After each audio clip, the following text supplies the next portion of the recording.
अस्सलाम वालेकुम जी। आज मैं आप लोगों को बताने लगी हूँ कि आप लोग फ़ेस वॉश अपना घर पर ही कैसे बना सकते हो और हज़ारों रुपये बचा सकते हो। मल्टी विटामिन भी बना सकते हो, एक्ने के लिए भी बना सकते हो, ग्लोइंग के लिए भी बना सकते हो, आप लोग वाइटनिंग के लिए भी बना सकते हो। ठीक है जी। बड़ी बड़ी कंपनीज़ हैं, बड़े बड़े सेलर्स हैं, वो किस तरह से बनाते हैं ये सीक्रेट मैं आप लोगों के साथ रिवील करने लगी हूँ।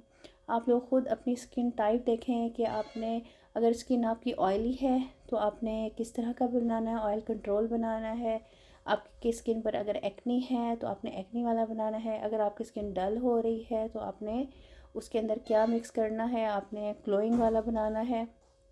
और अगर आपकी स्किन ऐसे जिसके अंदर ग्लो नहीं होता, ऐसे मुरझाई भी होती है, तो उसके अंदर आप लोगों ने क्या यूज़ करना है, ये सारी चीज़ें मैं आप लोगों को बताने लगी हूँ। ठीक है, गौर से सुनिएगा, हर स्किन टाइप के लिए बताने लगी हूँ।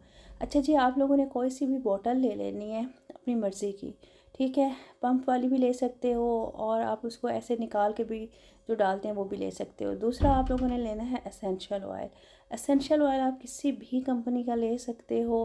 मतलब कि आप ये भी ले सकते हो जो मार्केट में आपको इंजेक्शन फॉर्म में मिलता है ना, इंजेक्शन एक, वो भी ले सकते हो। उसमें आपको ग्लोइंग का मसला है तो ग्लोइंग वाला ले लो, आपको पिंपल्स का मसला है तो आप लोग टी ट्री ऑयल ले लो, आपको अगर वाइटनिंग का मसला है तो वाइटनिंग इम्प्यूल ले लो।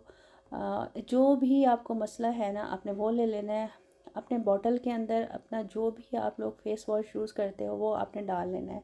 ठीक है, फेस वॉश यूज़ करना है, आप लोगों ने साबुन यूज़ नहीं करना, इस चीज़ का आपने ख्याल रखना है। ठीक है जी। उस फेस वॉश के अंदर आपने अगर आपके पास आधा प्याली आपके पास फेस वॉश है तो उसके अंदर आप लोगों ने भर के 2 चमचे उस ऑयल के डाल लेने हैं। असेंशियल ऑयल हो चाहे आपके पास ये इम्प्यूल्स हों, वो आपने उसके अंदर मिक्स कर लेना है। उसके बाद आप लोगों ने विटामिन ई ऑयल 1 चम्मच मिक्स कर लेना है और इंजॉय कीजिएगा महंगे से महंगा फेस वॉश घर पे। और मेरे दुआओं में याद रखिएगा, मेरी सेहत के लिए दुआ कीजिएगा। इंशाल्लाह मिलते हैं नेक्स्ट वीडियो में। अल्लाह हाफिज़।